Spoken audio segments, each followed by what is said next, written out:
It begins not with the heat, but with the escape from it. In the deep quiet before the sun, when the air is still a cool dense balm, the village is already stirring. The great furnace of the desert is temporarily dormant, having released its stored energy into the night sky.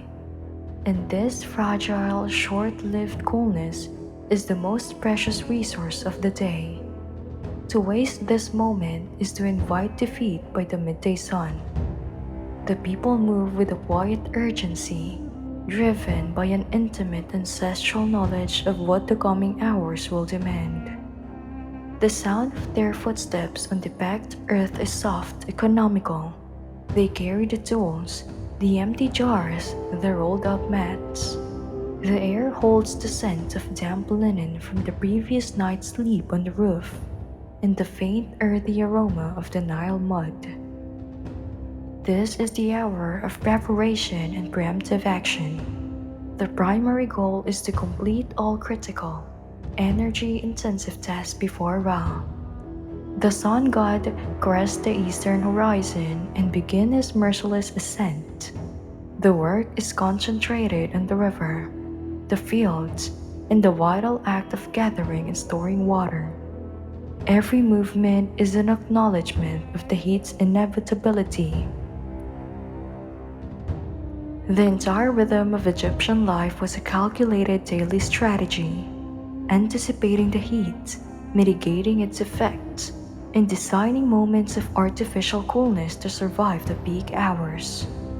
They had no choice, no power ventilation, but they possessed a profound intuitive mastery of thermal management, a wisdom passed through the hands, the earth, and the fibers of their clothing. Their strategy was not to fight the heat head on, but to outweigh it, creating a sanctuary of stillness and moisture in a world designed to desiccate and exhaust. The first necessary step demands that the body must be active, mobile, and fully engaged, but only in the cool, profound secrecy of the pre-dawn dark. The most essential strategy for enduring the blistering day was to slip out before sunrise, stealing a crucial 2 hours from the schedule of the sun. This was the time for the most strenuous necessary labor, tasks that involved bending, lifting, moving, and engaging direct with radiant earth.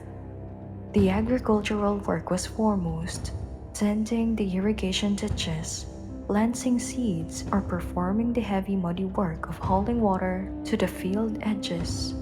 To do this work after the sun was high would guarantee rapid exhaustion and dangerous dehydration. Thus, the day was inverted. The peak activity occurred during the peak quiet.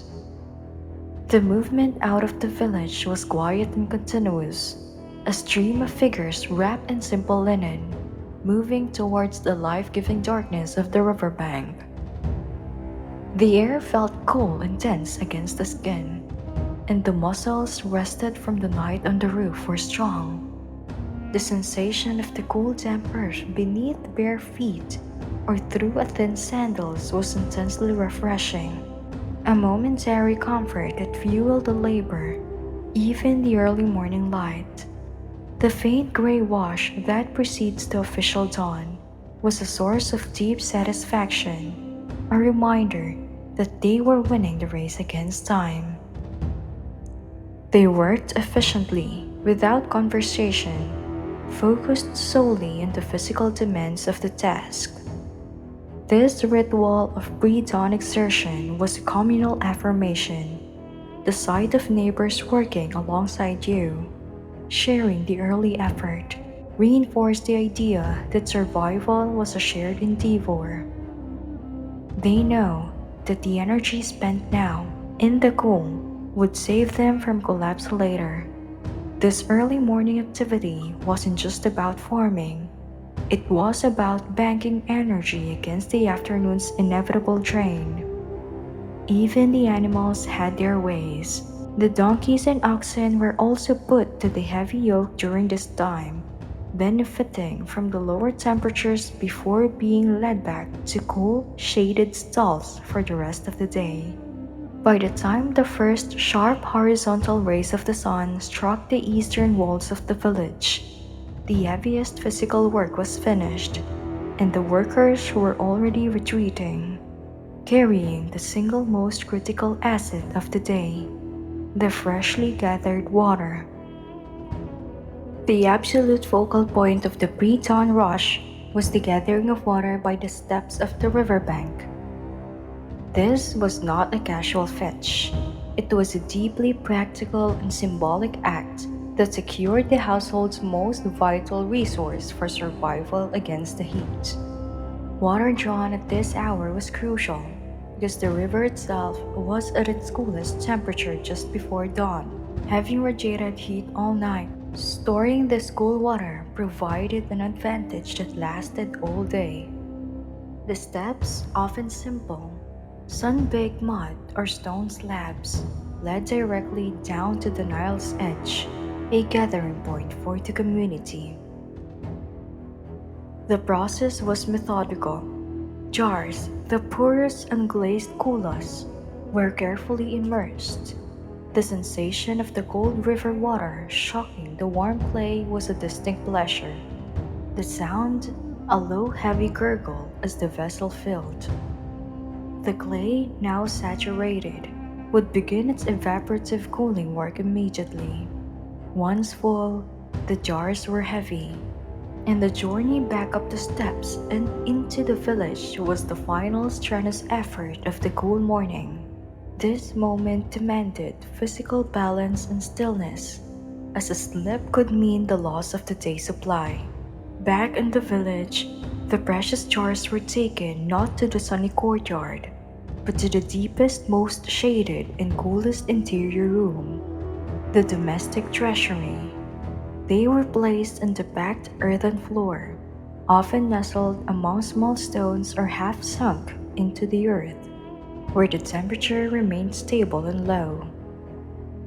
The stored water was not just for drinking, it was for the cooling rituals of the afternoon. Even the children learned their rhythms. They were responsible for tending to the storage area, ensuring the jars were kept from any sunbeam, and monitoring the level of the water, understanding the sacred economy of its conservation. There in this room, laden with the subtle earthy scent of the cool damp clay and the stored water, became the olfactory signature of thermal sanctuary. The act of gathering water by the steps was thus the foundation of the day's entire survival strategy, converting cool morning energy into cool afternoon resource. As the sun climbed and the external world became an unbearable furnace of noise and shimmering heat, the final defenses of the homes were activated, marking a complete transition from activity to managed stillness. One of the most counterintuitive and effective strategies was the ritual of pouring jars over the threshold and across the outer surfaces of the home. This was an engineered act of sacrificial cooling, using a small amount of stored water to achieve a massive thermal effect.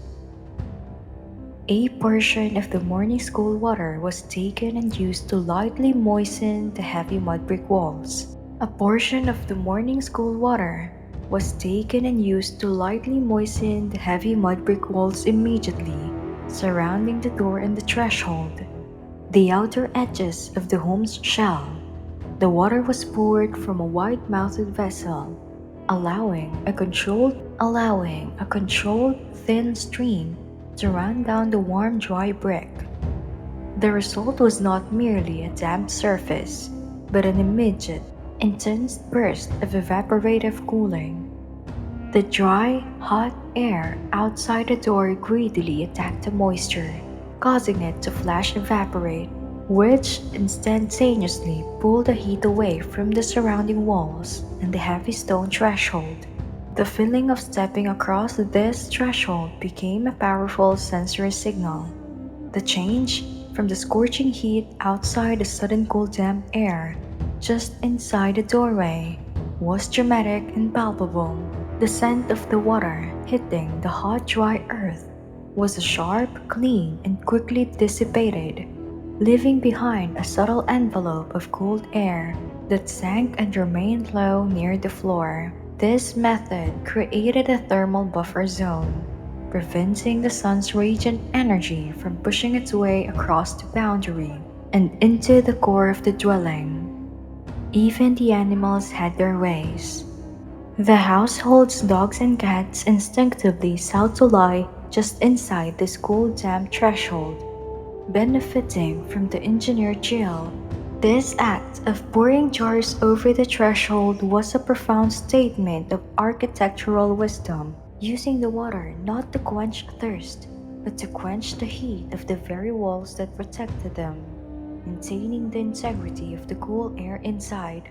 The deepest wisdom in surviving the blistering day was not in any active technique, but in profound, simple, and rigorous discipline of staying still through noon, from the late morning until the mid-afternoon, when the sun reached its zenith and the heat was at its absolute suffocating peak. All unnecessary motion ceased. The home became a sanctuary of managed inaction. This was a biological imperative. Any movement, any muscular effort would only generate more internal body heat, forcing the body to sweat more and dangerously deplete its stored water reserves. The family would gather in the deepest, most shaded interior room, the same room that held the cool water jars and had been kept dark and slightly damp. The air here was heavy, still and relatively cool, sinking to the earthen floor. They reclined on thin reed mats, often stripped down to simple, light wraps of linen.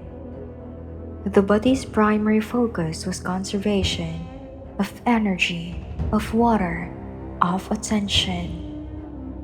Conversations were minimal, voices low, and activities were limited to quiet, non-strenuous tasks like braiding hair, weaving small baskets, or simply resting the eyes in the soothing darkness.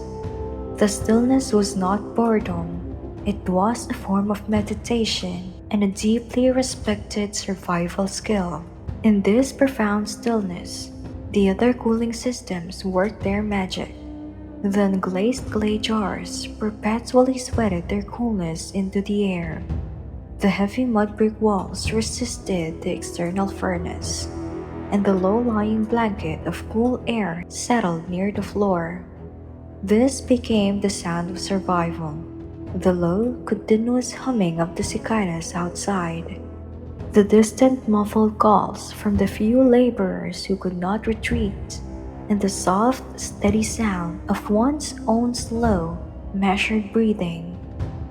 Even the children learned their rhythms, understanding that this period was sacred, a necessary surrender to the elements.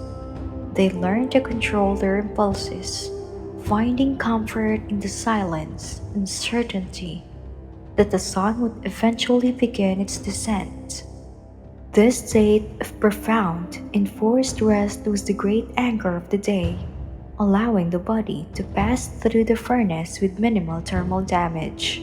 The stillness of noon demanded immense patience, but the body inevitably sought ways to relieve the internal heat. While water was too precious for full immersion, a localized, highly efficient cooling ritual was practiced. Dipping feet in the basin. This simple act leveraged the concentration of blood vessels in the feet and hands, making it a highly effective method of quickly reducing core body temperature without wasting large volumes of water. A shallow clay basin was brought out and filled with a carefully measured amount of cool water that had been stored since the morning. The feet, having spent the early morning active or the midday trap beneath linen, were slowly lowered into the refreshing liquid. The sensation was one of the immediate profound relief, The water, several degrees cooler than the skin, instantly drew the heat out of the extremities.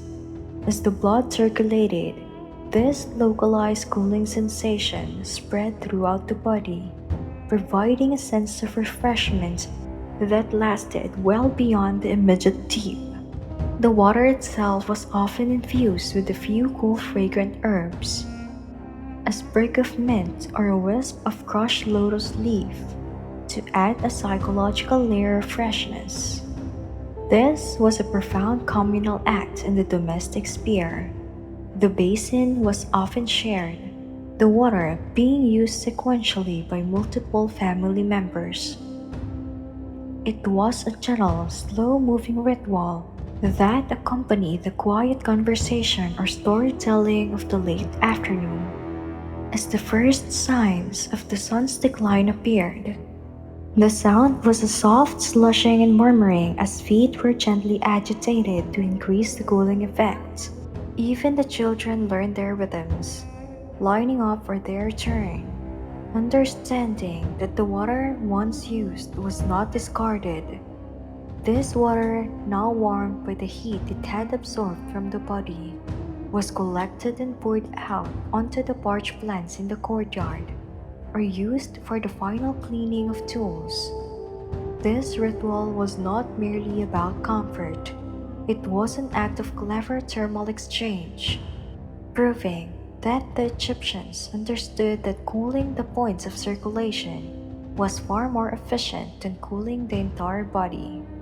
As evening finally arrived and the sun sank, the threat changed.